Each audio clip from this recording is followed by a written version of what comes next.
The morning light filtered through thin curtains, casting a gentle glow across Margaret Wilson's living room. At 83, she had grown accustomed to the quiet rhythms of her days. The small apartment felt neither empty nor full, just right for a woman who had outlived her husband by nearly 2 decades and whose life had gradually shrunk to fit her diminishing energy. Margaret sat in her favorite armchair, the one with the faded floral pattern and the small stain from when she'd spilled tea 3 years ago. Her fingers, knotted with arthritis, worked slowly at a crossword puzzle. Once upon a time, those same fingers had moved with grace and purpose. Now they betrayed her more often than not, refusing to cooperate with even the simplest tasks. The knock at the door came just as she was trying to recall a 5-letter word for musical ending. She sighed, placing her pencil down and using the armrests to push herself up. Her bones protested with familiar creaks and pops. "Coming," she called, her voice stronger than her body. She shuffled to the door, each step measured and cautious. Opening it revealed her grandson Tommy, his smile too wide, his eyes darting past her to scan the apartment. "Grandma." "How's my favorite lady doing today?" Tommy swept in, bringing with him the smell of cigarettes and cheap cologne. He bent to kiss her cheek, and Margaret caught a whiff of something else. Anxiety, perhaps. She'd known this boy since his first breath, had watched him grow from a sweet child to a troubled teen to this charming but restless young man. At 32, Tommy still had the air of someone who hadn't quite figured out how to be an adult. "I'm just fine," Margaret answered, allowing herself to be guided back to her chair. "Tea? No time for tea today, Grandma. I've got the most amazing opportunity to tell you about." Margaret settled back, observing her grandson's nervous energy as he paced her small living room. His shoes left marks on her freshly vacuumed carpet, but she didn't mention it. What kind of opportunity? Tommy stopped pacing and crouched before her, taking her gnarled hands in his smooth ones. The gesture would have been sweet if not for the urgency behind it. "How would you like to be on television?" Margaret blinked. "Television? Me?" The idea was so absurd she almost laughed. "Whatever for? There's this show called Hidden Talents. They find ordinary people with extraordinary abilities. I told them about you, about how you used to play the piano when you were younger, and they're interested. They want to feature you on next week's episode." Margaret's chest tightened with a familiar anxiety. The piano. It had been years, decades really, since she'd mentioned those days to anyone. Had she told Tommy about it during one of his rare visits? She couldn't remember.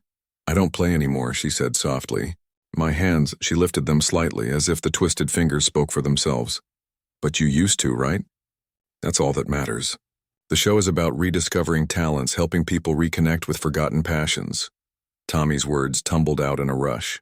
"They'll have a piano there for you. Top quality. All you have to do is play a little something, anything you remember. It'll be fun." Margaret studied her grandson's face. Behind the enthusiasm, she saw something else, desperation. It wasn't the first time she'd seen that look. "Tommy," she said carefully, "is everything all right? Do you need money again?" A flicker of guilt crossed his features before the smile returned. "This isn't about money, Grandma. It's about you." The show pays its guests an appearance fee, sure, but that's just a bonus. The real gift is giving you a chance to shine, to show people what you can do. What she could do. Margaret almost smiled at the irony.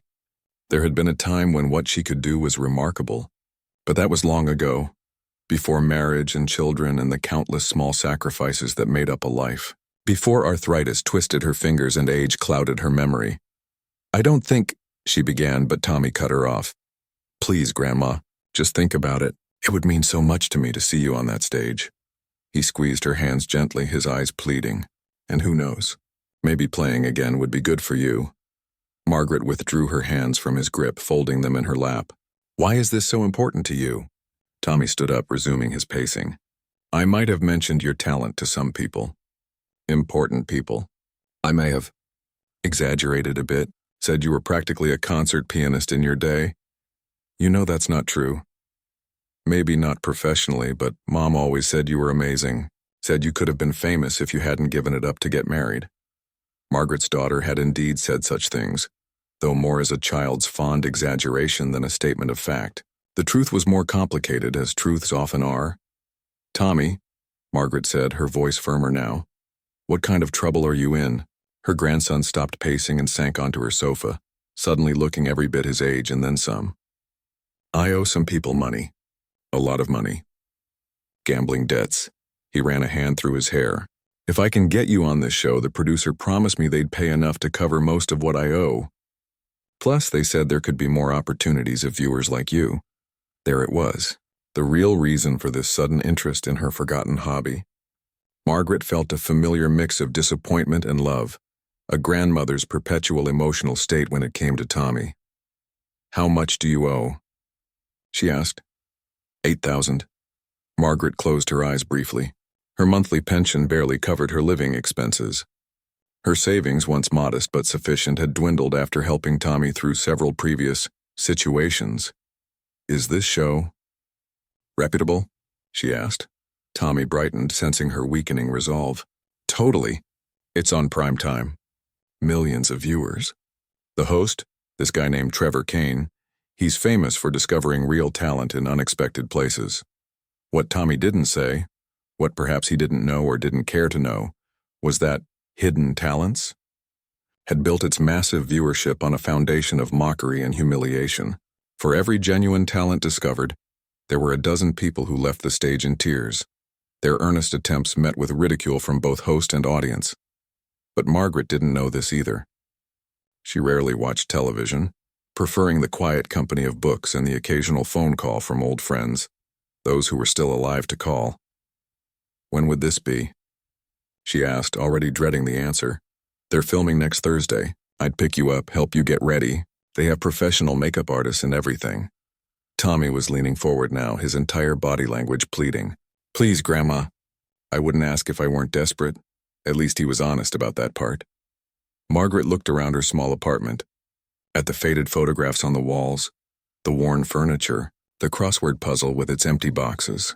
Her life had become small and predictable, each day bleeding into the next with little to distinguish them. Perhaps this would be something to tell her friend Doris about during their weekly phone call. Perhaps it would be a story worth remembering. "One song," she said finally. "I'll play one song and that's it. And you'll use whatever they pay me to settle your debts, all of them. No more gambling. Promise me." Tommy's face lit up with relief and something like genuine affection. He rushed to her chair and hugged her awkwardly. "I promise, Grandma. No more gambling. You're saving my life here." Margaret patted his back, wondering if she was making a terrible mistake. "I'll need to practice," she said, though she wasn't sure her fingers would cooperate. "Is there a specific song they want me to play?" "They'll let you know when we get there. But don't worry about practicing too much. They want authentic reactions. The surprise of rediscovery and all that." If Margaret had been more familiar with reality television, this might have raised alarms. Instead, she merely nodded, already mentally cataloging the simple pieces she might still be able to manage despite her arthritis. After Tommy left, with a quick kiss on her cheek and another promise to pick her up early next Thursday, Margaret sat in the growing shadows of her apartment. Memories floated back unbidden. The upright piano in her parents' home, the hours of practice, the joy of making music, the teacher who had once, long ago, told her she had a gift.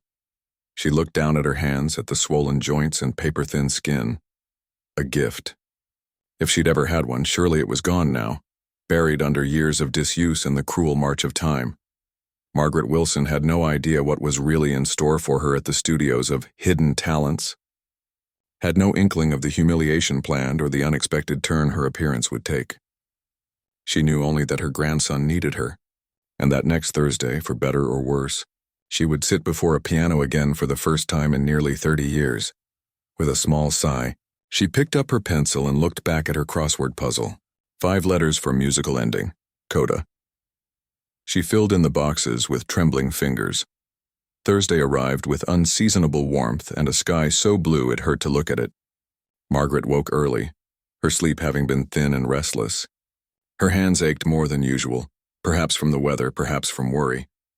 She spent extra time massaging her fingers with the arthritis cream that sometimes helped, sometimes didn't. By 9 o'clock, she was dressed in her good navy dress, the one she saved for church and doctor's appointments, with her silver hair pinned neatly. The pearl earrings her husband had given her on their 30th anniversary completed what she considered her formal look.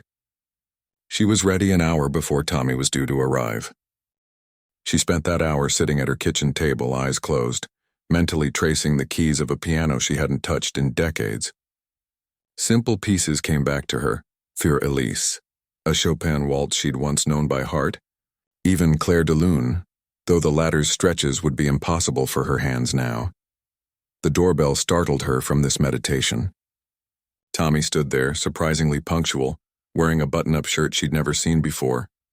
"You look great, Grandma," he said, helping her with her coat. His eyes skittered away when she tried to meet them. "The car's waiting downstairs." The car turned out to be a taxi, its meter already running. Tommy helped her into the back seat, then slid in beside her. "Studio's about 40 minutes away," he told her, his knee bouncing nervously. "Remember, just be yourself. People love authentic stories." Margaret nodded, though her stomach had begun to clench with anxiety. "Will there be time to practice on their piano before the show? Just to get a feel for it?" Tommy's smile tightened. "Probably not. They like spontaneous reactions. Makes for better TV." The taxi wound through increasingly unfamiliar parts of the city. Margaret watched the neighborhoods change, growing first more rundown, then suddenly glossier as they entered a district of glass-fronted buildings. The taxi pulled up to one such building, its facade decorated with giant screens displaying flashy graphics. "Hidden talents. Live studio audience today," scrolled across one screen. Tommy paid the driver and helped Margaret out, guiding her toward a side entrance where a bored-looking young woman with a clipboard stood waiting. "Wilson?" the woman asked without looking up. "That's us," Tommy confirmed. "My grandmother, Margaret Wilson." The clipboard woman gave Margaret a quick once-over, her expression shifting to something Margaret couldn't quite read. Satisfaction, perhaps, or amusement. "Perfect. Follow me." They were led through a maze of corridors, all windowless and lit with harsh fluorescent lights that made Margaret's eyes water. The sound of an audience, hundreds of people talking, laughing, grew louder as they walked. Margaret's grip on Tommy's arm tightened. "It sounds like a lot of people," she whispered. "Just a few hundred," Tommy replied with forced cheerfulness, "all here to see amazing talents like yours." The clipboard woman stopped at a door marked Green Room C and ushered them inside. The room was small, with a worn sofa, a table of untouched snacks, and a large mirror surrounded by bright lights. "Wait here," she instructed. "Hair and makeup will be in shortly. You're on in about 40 minutes. She looked directly at Margaret. "Nervous?" Margaret nodded, her throat too dry for words. "Good," the woman said with a smile that didn't reach her eyes. "Nerves make for great television." With that, she was gone, the door clicking shut behind her. Tommy immediately went for the snack table, stuffing a mini sandwich into his mouth. "Want anything?" he asked around the food. Margaret shook her head. Her stomach was now a tight knot of anxiety. What had she gotten herself into? She lowered herself carefully onto the sofa, wincing as her knees protested. The door burst open again, and two young people entered. A woman with bright purple hair and a man whose arms were covered in colorful tattoos. Without introduction, the woman began unpacking a large makeup kit while the man circled Margaret, studying her hair with narrowed eyes. "I'm thinking we leave the granny bun," he said to his companion. "It's on brand." "Agreed," said the purple-haired woman. "But we need to emphasize those wrinkles, not hide them. The more ancient, the better." Margaret blinked in confusion. Normally, makeup artists tried to minimize signs of age, not highlight them. Before she could question this, they set to work, brushes and sponges dabbing at her face, fingers prodding at her hair. Tommy had retreated to a corner, tapping frantically at his phone, clearly avoiding her gaze. 15 uncomfortable minutes later, the hair and makeup team stepped back to assess their work. The purple-haired woman nodded in satisfaction. Perfect. Pitiful but dignified. Just what they asked for. The man held up a mirror and Margaret nearly gasped.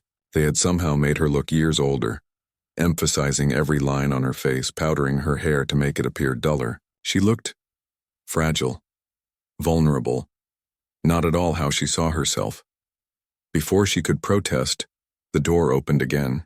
A tall man with perfect teeth and hair that didn't move when he nodded strode in, radiating confidence and something else. A kind of predatory energy that made Margaret instinctively straighten her posture. "Mrs. Wilson, Trevor Kane, host of Hidden Talents." He didn't offer his hand, instead clasping both of his own together as if in prayer. "So wonderful to have you join us today. Your grandson tells us you were quite the pianist in your day. I played, yes, Margaret said cautiously. Though it's been many years. Marvelous, marvelous, Trevor cut her off, clearly uninterested in details. He turned to the makeup artists. She looks perfect. Just the right amount of pathos. Back to Margaret. Now we have a special piece selected for you to play. Really show off those eye skills. Margaret frowned slightly. I wasn't told I'd be assigned a piece. I've prepared something simple. No. Trevor waved a dismissive hand. Our musical director has chosen something perfect. Chopin's Ballade No. 1 in G minor. Heard of it? Margaret's heart sank. She knew the piece, every serious piano student did. It was notoriously difficult, requiring technical skill, physical stamina, and emotional range that challenged even accomplished pianists. For someone who hadn't played in decades with arthritic hands no less, it would be impossible. I couldn't possibly, she began. You'll be fine. Trevor's smile didn't waver.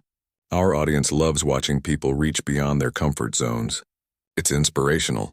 Tommy finally looked up from his phone. What's happening?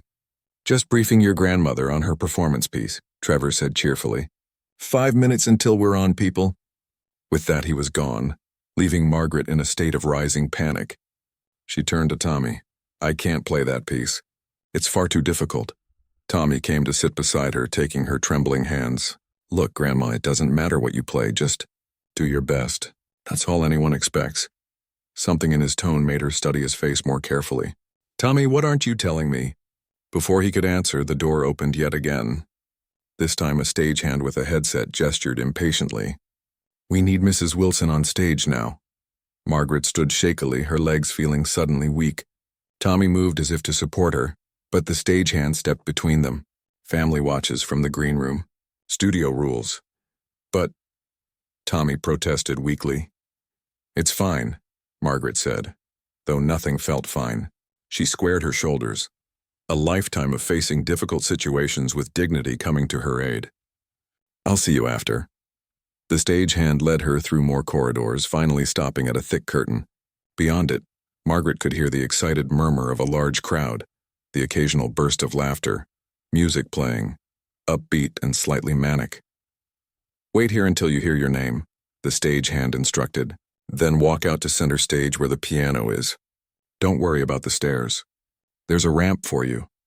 The way he emphasized "for you" made it clear he was referring to her age. Margaret nodded, her mouth too dry to speak. She could feel her heart pounding uncomfortably in her chest. Through a gap in the curtain, she caught glimpses of the stage, blindingly lit, a gleaming black grand piano at its center.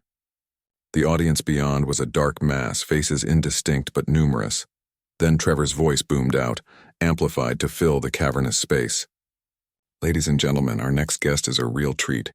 At 83 years young, she claims to have once been quite the pianist. Let's see if those old fingers still have what it takes. Please welcome Margaret Wilson. The curtain parted. Margaret blinked in the sudden brightness of stage lights. The audience was clapping, not enthusiastically, but with the polite rhythm of people waiting to be entertained. As instructed, she made her way carefully to the center stage, where the grand piano gleamed beneath spotlights. A stagehand materialized to help her onto the piano bench, adjusting it with exaggerated care that somehow felt mocking. Margaret noticed the cameras now, 3 large ones on wheeled platforms operated by people who tracked her every move. One zoomed in close on her face, another on her hands. So Margaret, Trevor appeared beside her, microphone in hand, smile dazzling under the lights. Your grandson tells us you were quite the piano prodigy in your younger days. Is that right? Margaret opened her mouth to correct this exaggeration, but Trevor pressed on without waiting for her answer. Well, today you'll be playing one of the most challenging pieces in the classical repertoire, Chopin's Ballade No. 1 in G minor. Are those fingers ready to dance across the keys? He thrust the microphone toward her. The audience tittered with laughter. Margaret suddenly understood what was happening. This wasn't a showcase for talent. It was a setup for failure. The realization should have crushed her, but instead a strange calm descended. I'll do my best, she said simply into the microphone. Trevor's smile widened. That's all we ask. Ladies and gentlemen, Margaret Wilson and her hidden talent. He retreated from the stage with a wink to the audience that Margaret wasn't meant to see but did. The sheet music for the Chopin piece had been placed on the piano. Margaret stared at it, the familiar notes swimming before her eyes. She placed her gnarled fingers on the cool keys, feeling their smooth resistance. From the wings, she could hear muffled laughter. From the audience, expectant silence had fallen, the kind that preceded entertainment of the cruelest sort. Margaret closed her eyes briefly, gathering whatever dignity remained to her. When she opened them again, her hands remained motionless on the keys. The moment stretched, uncomfortable. Someone coughed. Somewhere a producer was probably panicking, wondering if she had frozen in stage fright. But Margaret wasn't frozen. She was remembering. Margaret remembered. Not just the notes on the page before her, but everything that came before. The small upright piano in her childhood home. The teacher with wire-rimmed glasses who first recognized something in her that others had missed. The countless hours of practice while neighborhood children played outside. The way music had been her refuge during the hardest times. Her father's death, her mother's illness. The early days of her marriage when money was tight and dreams seemed to be slipping away. All this flashed through her mind in the seconds she sat motionless at the piano. The audience began to shift uncomfortably. She heard whispers, a few nervous laughs. In the wings, a producer made a slicing motion across his throat. Cut the segment, move on. But then, almost imperceptibly, Margaret's posture changed. Her rounded shoulders straightened. Her chin lifted slightly. The hands that had been trembling now steadied, hovering over the keys with newfound purpose. When she finally pressed the first key, the note rang out clear and true. Then another. And another, not Chopin's ballade. No, Margaret had chosen something else entirely. Something she knew by heart, that lived in her muscle memory unchanged by the decades since she'd last performed it. The opening notes of Debussy's Clair de Lune floated across the studio. Gentle, dreamy, deceptively simple, Margaret played the familiar melody with a delicate touch that belied her arthritic fingers. Each note was perfectly timed, each phrase shaped with the kind of musicality that can't be taught, only felt. In the control room, the director frantically gestured to the camera operators. Close up on her hands. Get her face! Is this for real? The audience, primed for comedy, found themselves instead in the presence of something unexpected. The laughter died in their throats. A hush fell over the studio, punctuated only by the crystalline notes of Debussy. Trevor Kane stood frozen in the wings, his practiced smile slipping into genuine confusion. This wasn't what was supposed to happen. The talent segments featuring elderly contestants were meant to be funny, awkward, sometimes painfully so. They were never meant to be beautiful. As Margaret played, something remarkable happened to her face. The harsh makeup couldn't hide the transformation. Years seemed to melt away. Her expression became serene yet focused, transported to some interior place where age and pain held no power. Her eyes, which had been clouded with anxiety moments before, now shone with quiet joy. The piece built gradually, the left hand providing a gentle, rolling foundation while the right hand carried the melody. When she reached the climax, the part where the music swells with emotion, demanding more physically from the pianist, a flicker of pain crossed her features. For a heartbeat, it seemed she might falter. In the green room, Tommy watched on a monitor, his mouth hanging open. The sandwich he'd been eating fell unnoticed to the floor. This wasn't the grandmother he knew or thought he knew. This woman commanding the piano with quiet authority was a stranger to him. Back on stage, Margaret pushed through the pain. Her fingers found strength she didn't know she still possessed. The music continued to build, each note placed with precision and feeling. She was no longer playing for the audience or the cameras. She wasn't playing for Tommy or his debts. She was playing for herself, reconnecting with the part of her soul that had been dormant for too long. In the audience, a woman in the third row began to cry quietly, mascara tracking down her cheeks. An older man closed his eyes, his head swaying gently with the rhythm. A teenage boy who had been scrolling on his phone looked up, suddenly attentive, something in the music reaching past his carefully maintained indifference. As the piece approached its conclusion, Margaret allowed the tempo to slow ever so slightly, each note given space to breathe and resonate. The final chord seemed to hang in the air, shimmering with overtones before fading to silence. For 3 heartbeats, the studio remained absolutely still. Then, from somewhere in the back, a single person began to applaud. Others joined, hesitantly at first, then with growing enthusiasm. Within seconds, the entire audience was on its feet, applause building to a roar that seemed to shake the walls.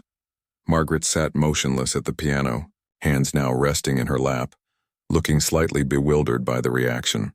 The camera that had zoomed in to capture her expected failure now documented her genuine surprise as the applause continued, showing no signs of abating. In the wings, Trevor frantically conferred with producers. This wasn't in the script. The segment was supposed to last 3 minutes max. Awkward attempt, gentle mockery disguised as encouragement, then on to the next victim. They had nothing prepared for this. The applause finally began to die down. Trevor smoothed his jacket, fixed his smile in place, and strode onto the stage. He placed a hand on Margaret's shoulder, bending down to speak into her ear. "That was unexpected," he said, his voice tight despite the smile. "But we're supposed to be playing Chopin, remember? The piece we discussed?" Margaret looked up at him, her eyes clear and direct. "I couldn't play that piece. Not with these hands." She held them up briefly. "So I played what I could." Trevor's smile hardened. The cameras were still rolling. He couldn't drop the act now. "Ladies and gentlemen," he announced, turning to face the audience with his arm still around Margaret's shoulders. "Wasn't that a lovely warm-up? But now we'd like Mrs. Wilson to attempt the piece our musical director selected. The Chopin Ballade?" A murmur ran through the audience. They had witnessed something genuine and moving. Why push for more? Margaret slowly turned back to the piano, her expression unreadable. The sheet music for the Chopin piece still sat on the rack, its notes dense and demanding on the page. She studied it for a moment, then looked down at her hands. The arthritis pain had returned, worse now after the exertion of playing Clair de Lune. Her right index finger had locked up entirely. She couldn't possibly manage Chopin's technical challenges, not now, probably not ever again. Yet something had awakened in her during those minutes of playing. A spirit that had been dormant but never truly gone. The memory of who she had once been. Not just a wife, mother, grandmother, but an artist with her own voice. Margaret placed her fingers on the keys again. The audience leaned forward collectively, unsure what to expect. What happened next would later be described by witnesses as nothing short of magical. Margaret began to play. Not Chopin's ballad as written, but something that contained echoes of it, reimagined for hands that could no longer stretch or move as they once had. She found a way to capture the essence of the piece while working within her physical limitations. It was Chopin through the lens of age and experience, simpler in some ways, more complex in others. The technical fireworks of the original were replaced with something more intimate, as if the music were being shared in a small room among close friends rather than performed on a concert stage. In the control room, the director had stopped giving orders. He simply stared at the monitors, transfixed. One of the camera operators, a tough-looking man with 20 years in television, wiped surreptitiously at his eyes. Trevor had retreated to the wings, his smile long gone, replaced by genuine confusion. This wasn't entertainment as he understood it. There was no punchline, no moment of humiliation to satisfy the audience's darker instincts. Just an old woman playing the piano with a grace and artistry that defied explanation. In the green room, Tommy sat perfectly still, the phone forgotten in his hand. On screen, his grandmother was transformed into someone he had never truly known, someone with depth, talent, and dignity he had never bothered to see beneath the convenient image of a frail old lady who could help when he needed money. The piece lasted nearly 7 minutes, well over the time allotted for the segment. Eating into the carefully planned schedule of the show, not a single producer moved to cut it short. As the final notes faded, Margaret lowered her hands to her lap. This time she didn't look surprised by the response. She accepted it with a quiet dignity, a slight nod as the audience once again rose to their feet. The applause now mixed with cheers and whistles.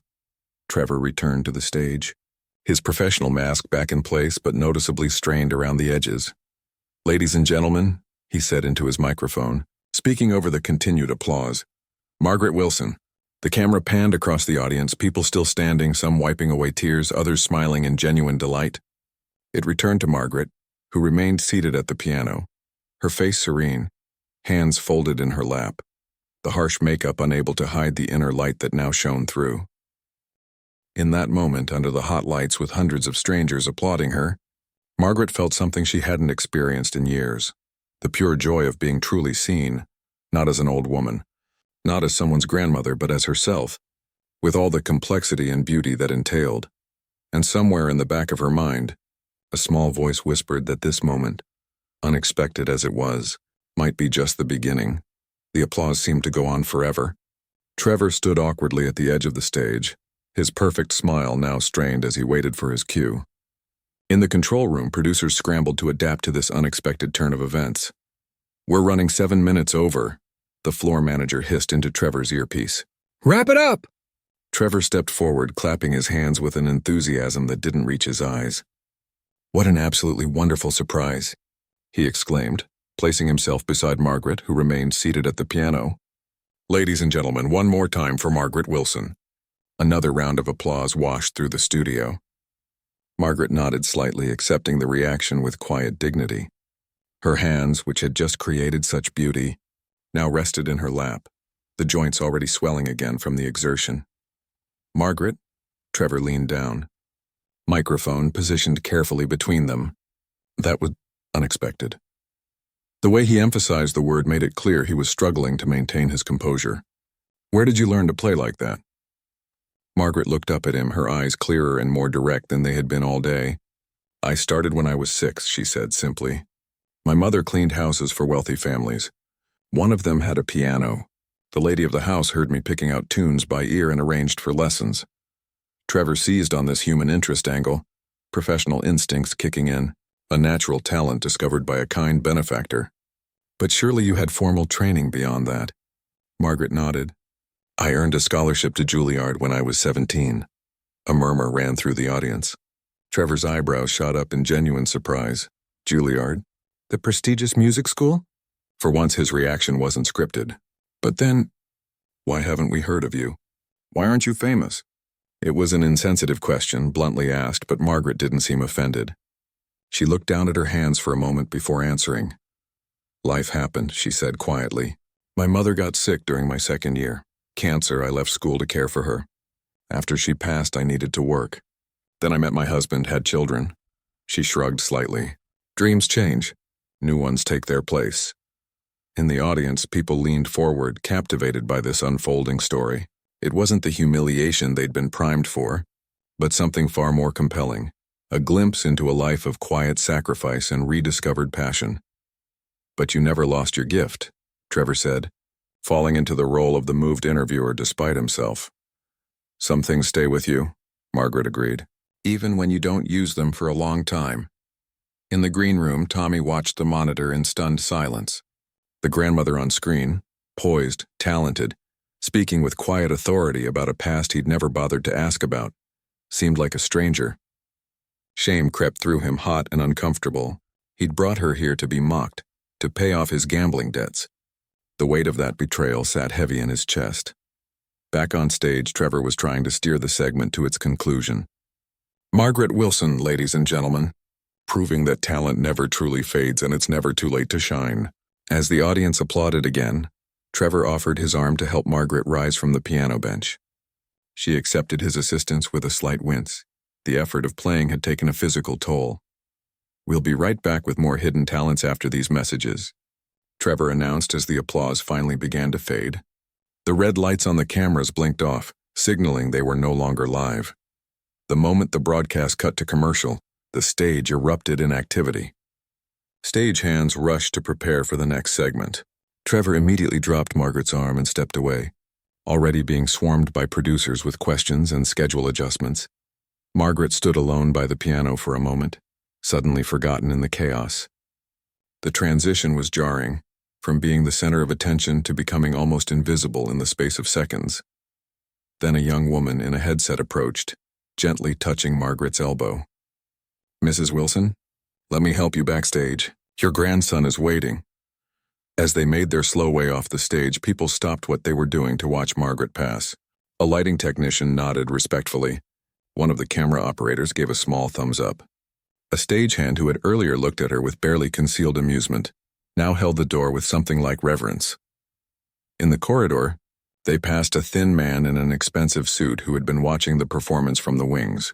He fell into step beside them. "Mrs. Wilson," he said, extending his hand. "Richard Hartley, musical director for the show. I selected the Chopin piece." There was a mix of apology and admiration in his voice. "I didn't expect, well, I certainly never imagined, that an old woman could play?" Margaret finished for him, not unkindly. He had the grace to look embarrassed. "I've been in this business 20 years, he said. "What you did out there—" He shook his head, words failing him. They reached the green room door. Hartley handed Margaret a business card. "Please call me," he said simply. "I have some people you should meet." Inside the green room, Tommy stood as Margaret entered, his face a complex mix of emotions: shame, awe, confusion. For a moment, they just looked at each other. "Grandma," he finally said, his voice cracking slightly. "I had no idea." Margaret crossed to him slowly, her body aching from the unaccustomed exertion of playing. "There's a lot you don't know about me, Tommy," she said. "A lot I haven't shared. Perhaps that's my fault as much as yours." A production assistant appeared at the door. "Excuse me, Mrs. Wilson. We've got some paperwork for you. Standard release forms plus your appearance fee." She held out a clipboard.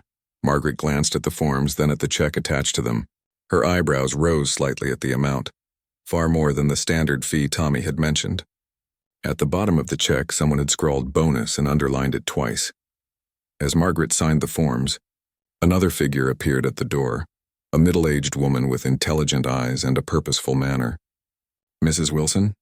I'm Patricia Lynn, executive producer. Do you have a moment?" Margaret nodded, handing the clipboard back to the assistant. Tommy hovered uncertainly nearby. Patricia stepped further into the room, closing the door behind her.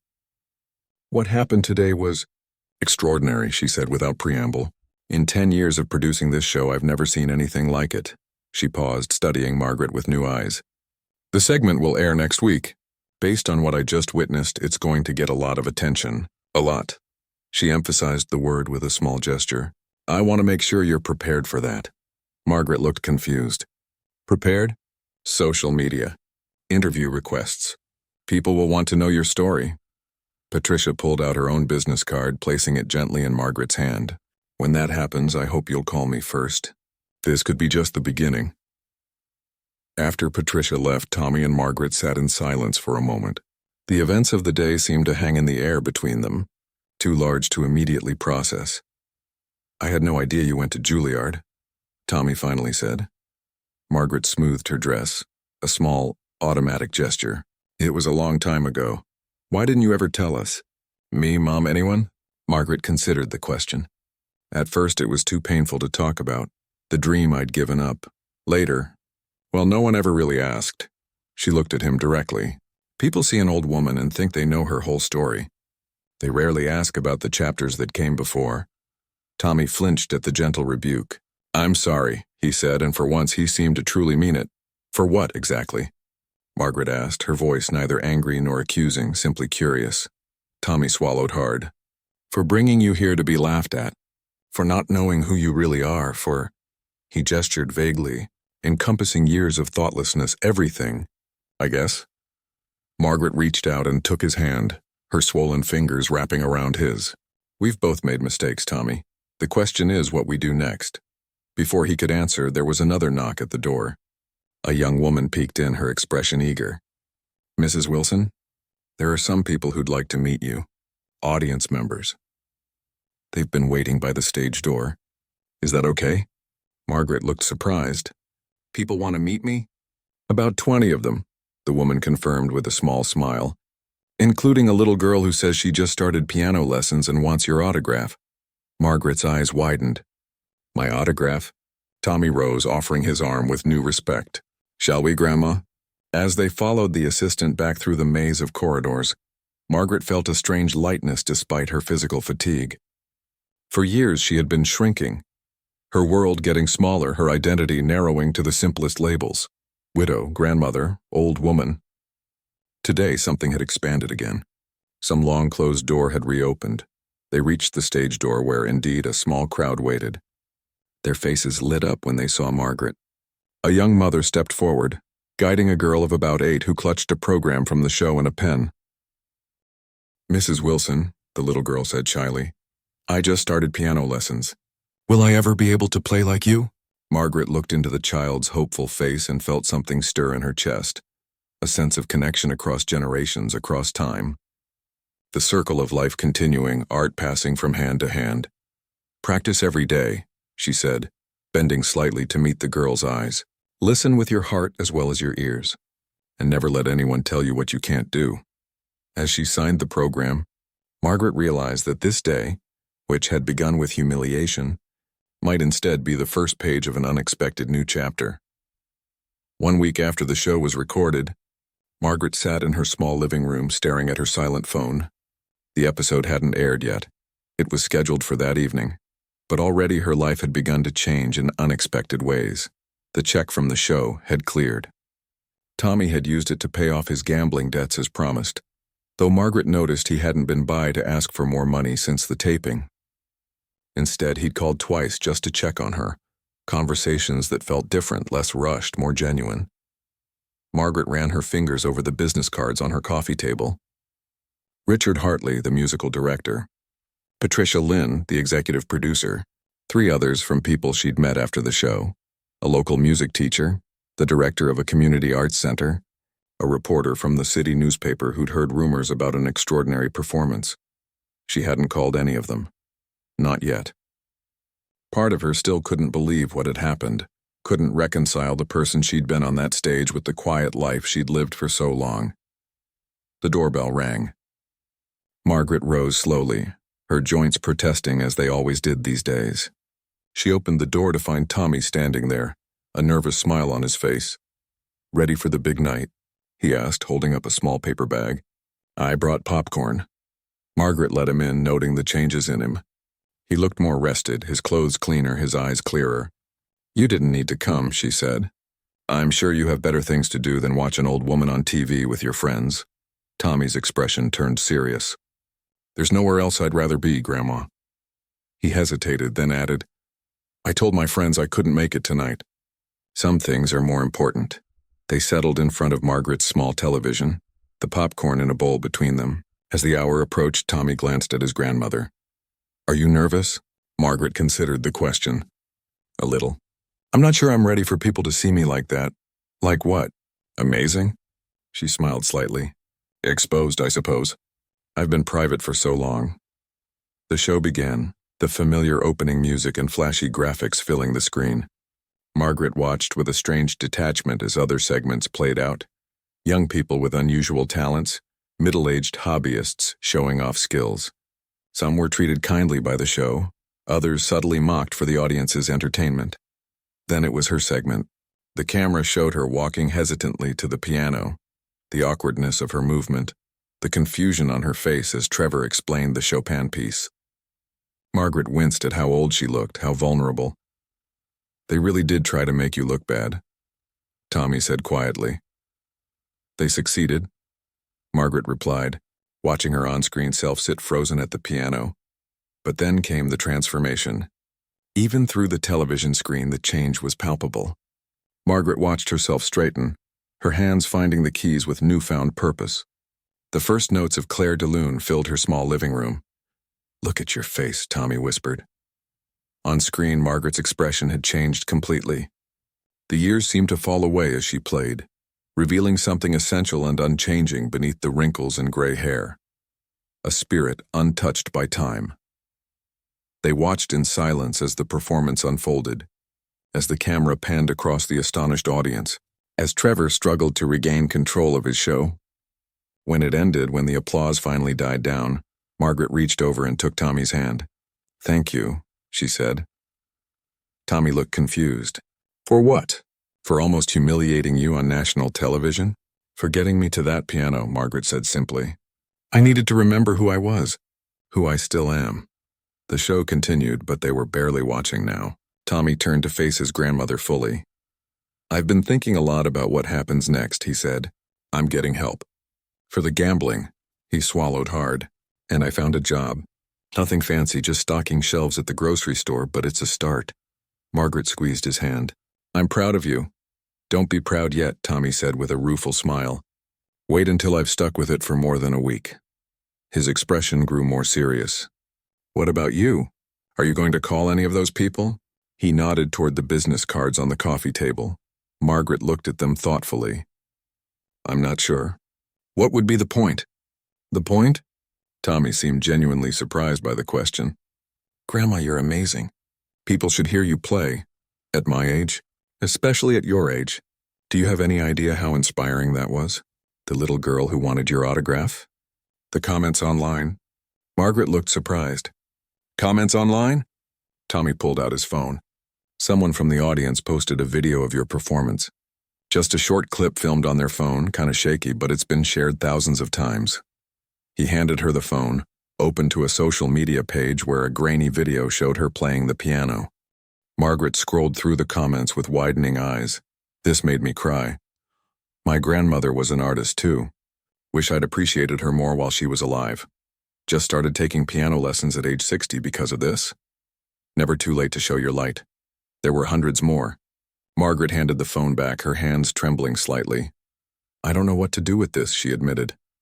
Tommy looked at her with newfound respect. You don't have to do anything. But if you wanted to play again, for people who would actually appreciate it this time, you could. The phone rang before Margaret could answer. It was her friend Doris, Margaret Wilson. Doris's voice was so loud Tommy could hear it across the room. Why didn't you tell me you were going to be on television? And that you play like an angel? I just saw the show and nearly fell out of my chair.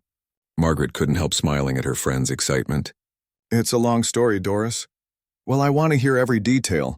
And so does everyone at the senior center. We're all talking about you. After assuring Doris she'd explain everything soon, Margaret hung up. The phone immediately rang again, and again.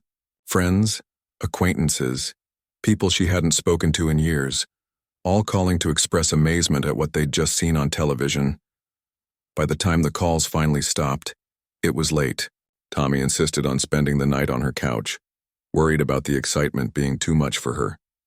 As Margaret got ready for bed, she paused at her dresser, looking at an old photograph she kept there, herself as a young woman sitting at a piano, her future stretching out before her, full of possibilities.